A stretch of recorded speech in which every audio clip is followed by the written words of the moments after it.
the restaurant we went yesterday, and they were also very gentle. I hope we will stay one more day. We'll see more nice things and good people. We feel okay. When we came here, we were a little bit afraid that something happened. But now we feel very quiet, we feel very secure. We don't are afraid that something will happen to us. Before coming, we were very afraid, and other people, friends of us, they wanted to come and they didn't come because the lack of security, they thought. But now we will tell them that it's no problem of security.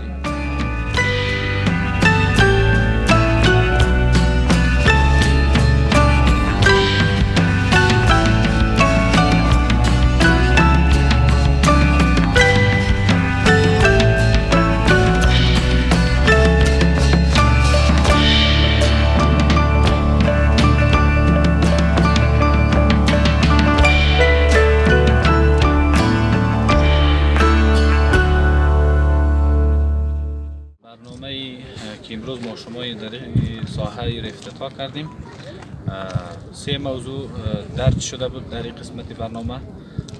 یکی برنامه نمایش کتاب به خاطر ترویج فرهنگ مطالعه کتاب و دوم نمایش صنایع دستی به خاطر رشد صنعت محلی بامیان و همچنان در ضمن نمایش اشیای هنری،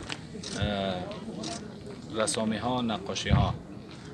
این برنامه از طرف ریاست بیهقی مرکزی کابل که تحت وزارت اطلاعات و فرهنگ فعالیت داره، سرپرستی اونا، از طرف اونا و با هماهنگی ریاست اطلاعات و فرهنگ بامیان برگزار گردید که همکارای مختلف ما در برنامه داشتیم. آمریت صنعت و تجارت بامیان، ریاست بیهقی، ریاست اطلاعات و فرهنگ، مطبعه‌های شخصی و مکتب‌های شخصی، همه از اینا هم از مرکز و هم از بامیان با هماهنگی هم برنامه را پیش بردیم.